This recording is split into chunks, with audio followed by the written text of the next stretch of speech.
গল্পটা শুরু হয়েছিল খুব সাধারণভাবে। অর্ণব আর নীলার পরিচয় হয়েছিল সামাজিক যোগাযোগ মাধ্যমে। প্রথম দিকে শুধু সাধারণ কথাবার্তা, তারপর ধীরে ধীরে তা দীর্ঘ ফোন আলাপে রূপ নেয়। নীলা ছিল একটু চঞ্চল আর অর্ণব ছিল শান্ত স্বভাবের। অর্ণব সবসময় বলতো, নীলা, আমি তোমাকে কখনো চোখের আড়াল করব না, তোমার সব দায়িত্ব আমার। নীলা মধ্যবিত্ত পরিবারের মেয়ে, তার স্বপ্নগুলো খুব আকাশছোঁয়া ছিল না। সে শুধু চেয়েছিল একজনের নির্ভরযোগ্য হাত, যে হাতটা তাকে পৃথিবীর সব ঝড় থেকে আগলে রাখবে। মাসের পর মাস পার হয়ে গেল, তাদের প্রেম তখন তুঙ্গে। কোনো একদিন কথা না হলে অর্ণবের যেন দিন কাটত না, আর নীলাও অর্ণবকে ছাড়া নিজের ভবিষ্যৎ ভাবতেই পারত না। শহরের ব্যস্ত রাস্তার ধারে কোনো এক সস্তা রেস্টুরেন্টে বসে তারা হাজারো স্বপ্ন বুনত। অর্ণব বলতো, আমাদের যখন ছোট একটা ঘর হবে, তখন বারান্দায় থাকবে তোমার পছন্দের অপরাজিতা ফুল। ও নীলা শুধু লাজুক হেসে অর্ণবের কাঁধে মাথা রাখত। অর্ণবই ছিল নীলার পুরো পৃথিবী। কিন্তু মানুষ যখন খুব বেশি সুখী হয়, তখনই হয়তো তার জীবনের সবচেয়ে বড় মোড়টা চলে আসে। হঠাৎ করেই অর্ণব বদলে যেতে শুরু করলো। যে ছেলেটা আগে 5 মিনিট দেরি হলে অস্থির হয়ে যেত, সে এখন ঘন্টার পর ঘন্টা ফোন ধরে না।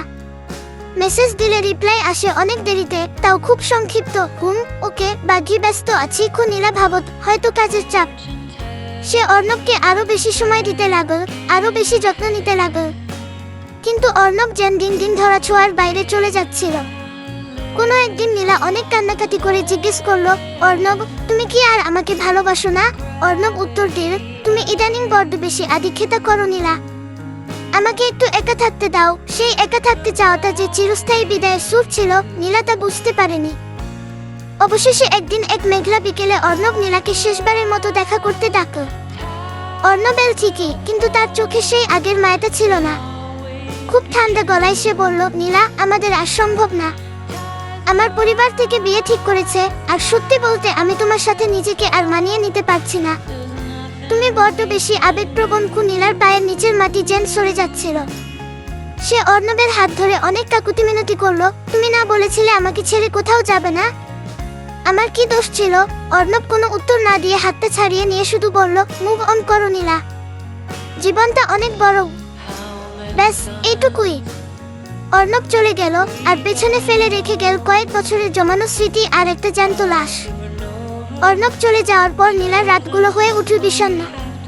প্রতিদিন সকালে ঘুম থেকে উঠে সে অবচেতন মনে ফোনটা চেক করে, হয়তো অর্ণব একটা মেসেজ দিয়েছে। কিন্তু ফোনের ওপারে শুধু শূন্যতা। কিছুদিন পর সে জানতে পারল, অর্ণব অন্য কাউকে নিয়ে খুব ভালো আছে। সে যেন কখনোই নীলাকে চিনত না। আজ অনেক দিন হয়ে গেছে। নীলা এখন আর আগের মতো সবার সামনে কাঁদে না। তবে রাতের নিস্তব্ধতায় সে আজও পুরনো মেসেজগুলো পড়ে। কেউ কেউ জীবনে আসে শুধু অভিনয় শিখিয়ে দিতে, আর কেউ আসে সারা জীবনের দীর্ঘশ্বাস হয়ে থাকতে।